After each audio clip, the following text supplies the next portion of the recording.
the First Lady of Gabon, Deputy Prime Minister, my lords, ladies and gentlemen, can I first of all say welcome to this wonderful event tonight in the newly refurbished Savoy Hotel. It's wonderful to see so many old friends who have supported the Lumba Foundation for many years, and also some new friends. Welcome to our cause. The theme of tonight's event is education. The Lumba Trust, when first founded, now 1997, was founded to educate the children of poor widows in India. In fact, our ambition, long since achieved, was to make sure that we educated children in every state of India. I know from my own experience just how important education is. Without my education, without the fact that I was the first person in my family to ever go to university, I would never have come down to London and the LSE, never have been called to the bar, and incidentally, never married my husband.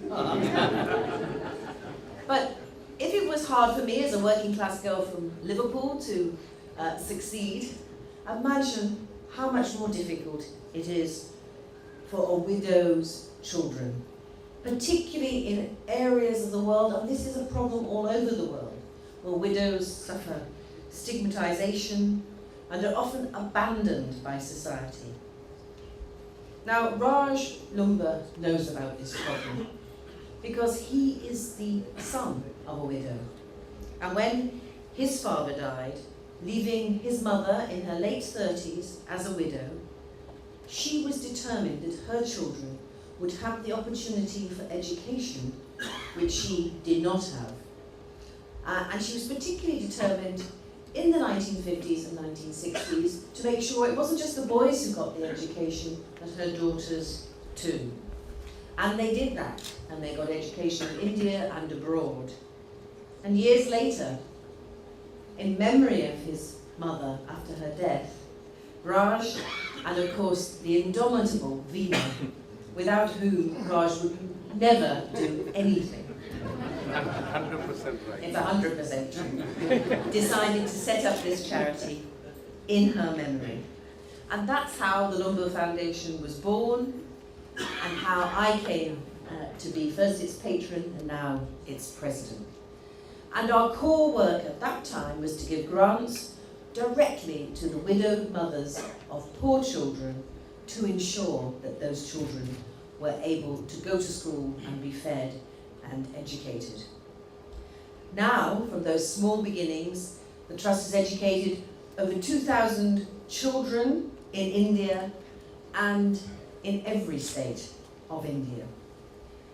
But we have extended beyond India, because once we started in India, we realized this was not just an Indian problem, not just an Asian problem. It is a problem which extends all over the world. I have been very lucky, as Raj has said, to visit our projects across the world and to meet the widows and their children and to see what an amazing hand-up the grants that we are able to give them provides. But as time went by, we realized that as well as helping to educate the children of the widows, we need to do more for the widows themselves, help them become financially independent, and also help highlight the dreadful discrimination that they face. And the culmination of that work was the recognition, as the Acting High Commissioner mentioned, by the United Nations, 100 years after they recognised International Women's Day, of June the 23rd as the International Day for Widows. That day has a particular meaning to us in the Lumba Foundation because June the 23rd was the day that Raj's mother became a widow. Now, we wouldn't have done that without great help, and as you're here, sir, the High Commissioner, I want to acknowledge the great support we had from the permanent representative from India at the UN. And we had tried for 3 or 4 years, we'd been trying to get the UN to take this issue up. And then, who came along and made it happen? None other than the First Lady of Gabon, Sylvia Bongo Odimba. Without her, I can truly say that we would not have succeeded in getting the resolution passed. Gabon, who was on the Security Council, sponsored the resolution in the General Assembly. And Sylvia absolutely took this cause to her heart and put her life and soul into making sure it happens. We really owe you a huge debt, Sylvia, and I want to thank you publicly for that.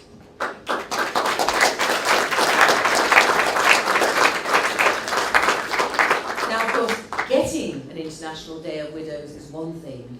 Making sure that this issue comes up the agenda, not just in the UN, but across the governments of the world, is work not of one day, but of days and months and years. And that's why, of course, we need your help. Because of your continuing support for the Foundation, we can continue to educate widows' children. We can continue to help widows gain that financial independence they so badly need, and in particular, campaign worldwide to ensure that widows and their children obtain their basic human rights and retain their dignity. It's now my privilege to hand over to the First Lady of Gabon.